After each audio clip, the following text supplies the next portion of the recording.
Every gauge, light, and button on your dashboard was sold to you as protection. Most of them are doing the opposite. I've spent 22 years with my hands inside engines that died quietly. Clean dash, no warning, no flashing light, because the warning was engineered never to come. That's not an accident, it's a design choice, and it's costing drivers like you thousands. I once watched a man pay for a brand new engine while swearing his temperature gauge never moved. He was right, it never did. That's exactly the problem. By the time we reach number 1, the gauge sitting dead center in your dash right now, the one you trust more than any other, you'll understand why I tell every customer to stop believing it. It has killed more engines than any single part I've ever replaced, and it does it without ever looking broken. Learn these 9, and you'll read your own dashboard better than the tech who's about to overcharge you for the damage it helped hide.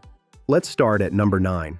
Number 9. The eco button that teaches your engine to lug. There's a button, or a little green leaf that glows on your screen that promises to save you fuel. What it's actually doing is changing how your car shifts. In eco mode, the transmission grabs the highest gear it can as fast as it can and holds it there.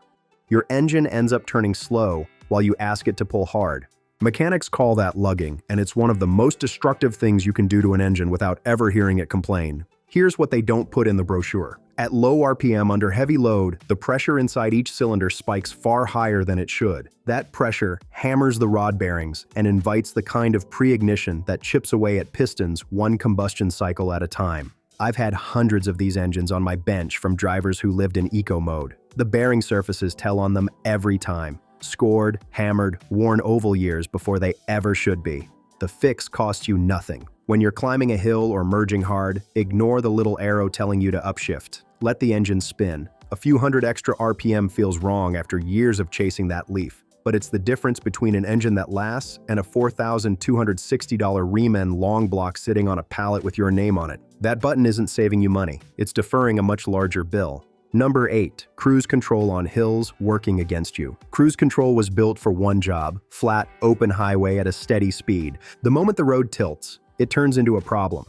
When you hit a grade with cruise locked on, the system has exactly one goal: hold your speed no matter what. It doesn't care that you're climbing. To keep the needle pinned, it forces the throttle wide open or kicks the transmission down and back up over and over, hunting for a gear that doesn't exist. 2 trucks come to mind, same model, same year, both Tacomas right around 140,000 miles. One belonged to a man who commuted flat highway and used cruise the way it was intended. The other ran a mountain route every day with cruise locked on through every climb. The flatland truck's transmission shifted like new. The mountain truck's was slipping and shuddering, its fluid dark and scorched, its engine carrying years of heat it was never meant to hold.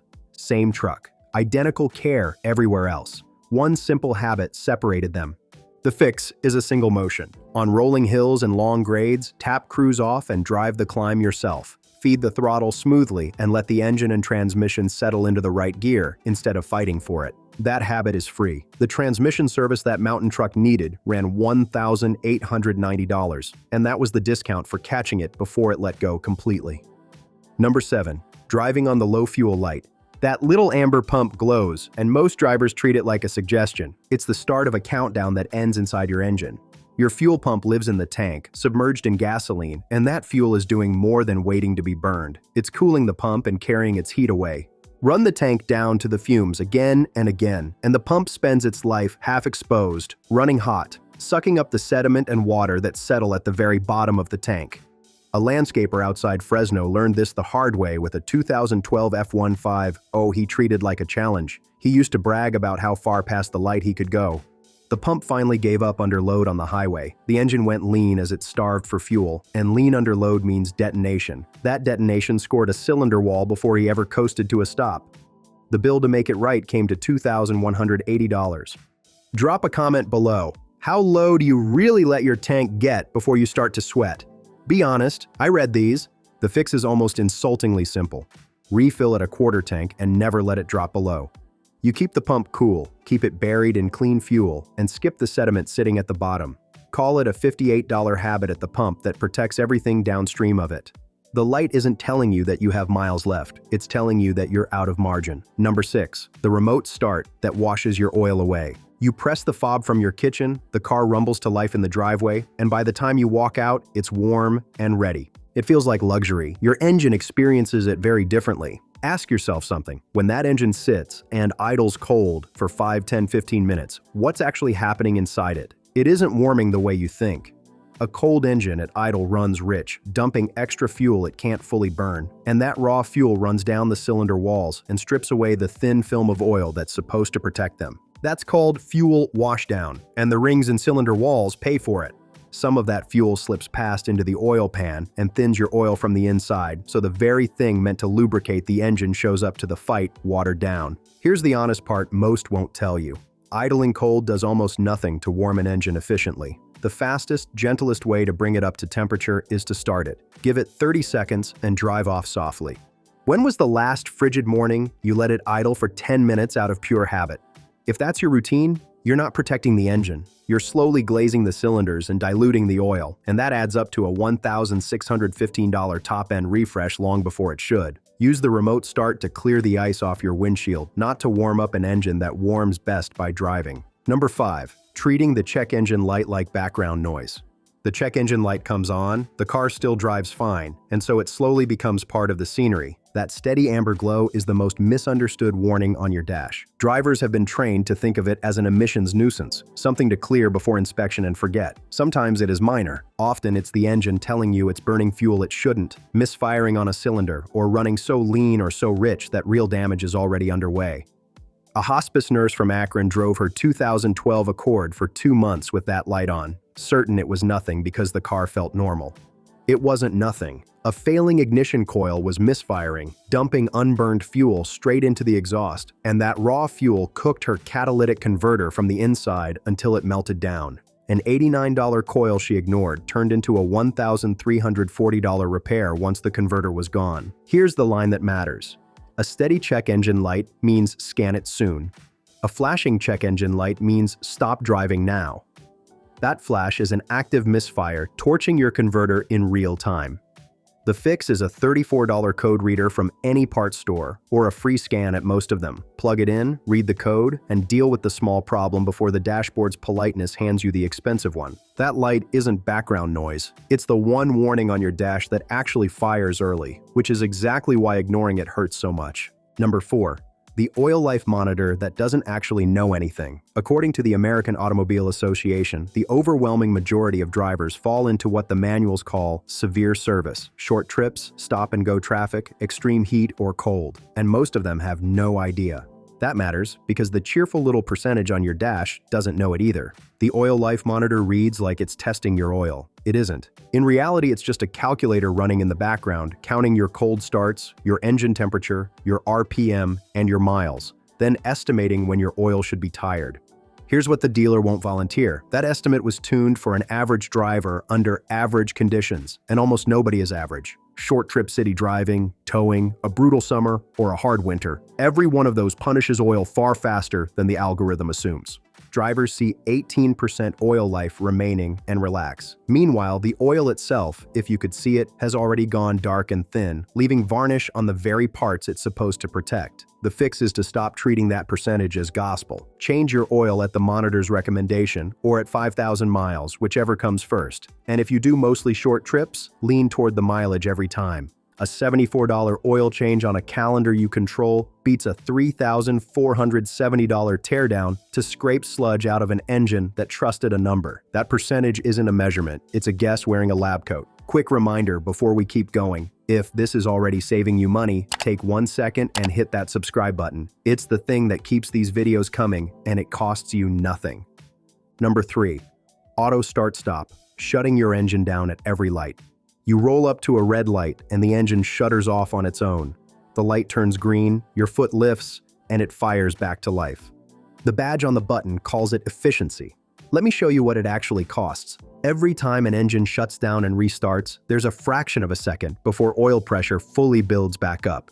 And that's the exact moment of highest wear, metal moving on metal with the thinnest film between them.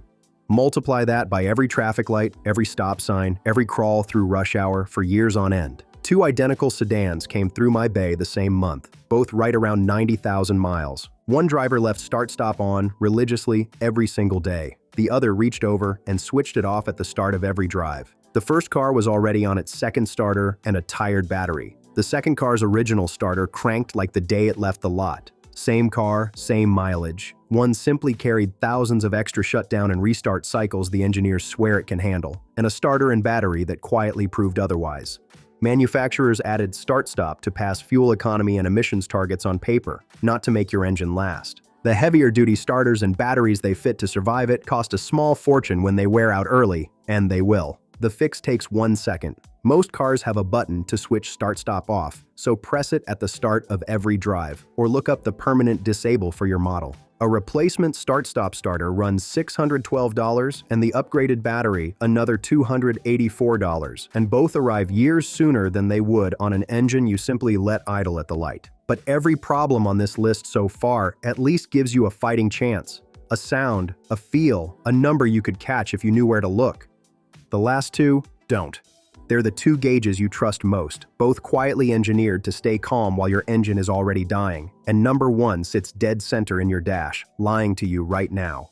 Number two, the oil pressure light that replaced your gauge. Open the hood of a car from the 70s or 80s, and you'll often find a real oil pressure gauge, a needle that showed you in real time how hard your oil was working. Look at most dashboards built in the last 20 years, and that gauge is gone. In its place sits a single red light shaped like an oil can. That swap was sold to you as simplification.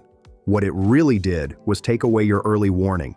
Here's the part that should make you angry. That red light doesn't come on when your oil pressure starts dropping. It comes on when your pressure has already collapsed to a critical low, and by the time it glows, the damage is usually underway. Oil pressure is the only thing keeping your crankshaft and bearings floating on a thin cushion of oil instead of grinding into each other. Lose that cushion for even a short stretch and the bearings start to wear, then to knock, then to fail. In 22 years, I've torn down more spun bearings than I can count, and nearly every owner told me the same thing. The oil light came on, they pulled over right away, and the engine was already finished. They did everything right in that moment. The dashboard just didn't give them the moment until it was too late. A gauge would have shown the pressure sagging weeks earlier. The light gave them seconds. The fix is to stop trusting that light as a warning and start treating it as a death certificate. Check your oil level by hand at every other fill-up, change it on a real schedule, and if you want back the early warning the factory took away, a mechanical oil pressure gauge runs about $216 installed. That's a rounding error next to the $5,180 short block a spun bearing leaves you with. But the oil light at least turns red when the end comes. The gauge at number one doesn't even do that. It stays calm, centered, and reassuring while your engine cooks itself, and it's been sitting in front of you this entire time. Number one, the temperature gauge that lies to your face. Here it is. The gauge dead center in your dash, the one you glance at without thinking, the one you trust to tell you the single most important thing about your engine's health, whether it's about to overheat. It's been lying to you, and the manufacturer built it that way on purpose. Here's what almost no driver knows. The temperature gauge in most modern cars isn't wired straight to reality. It's buffered, dampened, programmed to sit rooted in the dead center of its range across a huge spread of actual temperatures. Your coolant can climb well above normal, swing through a range that would have pinned an old, honest gauge, and that needle won't budge. Engineers did this deliberately, to stop nervous drivers from flooding dealerships with calls about a needle that twitched a little on a hot day. So they built a gauge that mostly refuses to move at all. When it finally does climb, when that needle finally swings toward the red, your engine isn't getting warm, it's already in crisis. A cabinet installer outside Phoenix drove a 2009 Camry he loved, and he watched that gauge like a hawk every summer. One August afternoon, a small coolant leak let his engine temperature creep up over a couple of days. The needle sat dead center the entire time, exactly where it always did, telling him everything was fine. By the time it finally moved, steam was already rolling out from under the hood. The head had warped and the gasket was gone. He kept saying it to me, almost in disbelief. The gauge never moved. The gauge never moved. He was right. That's the whole problem. A $147 coolant hose and one early warning could have saved him. Instead, the buffered gauge handed him a $3,920 head job and a week off the road he couldn't afford. That gauge isn't broken when it does this. It's working exactly as designed. Designed to keep you calm, not to keep you informed. The manufacturer decided your peace of mind on a warm afternoon was worth more than your engine's life. Here's what you do. Stop treating a centered needle as proof that everything's fine and start watching for the tells the gauge hides. A sweet smell, a heater that suddenly blows cold, coolant spots on the driveway, a reservoir lower than it was last week. Better yet, a $39 scan tool that reads live coolant temperature will show you the actual number your dashboard refuses to. When that real number climbs and the gauge still hasn't flinched, you'll know exactly who's been lying. 9 helpers. Every one of them sold to you as protection. Everyone quietly working a different angle on the engine you're trying to keep alive.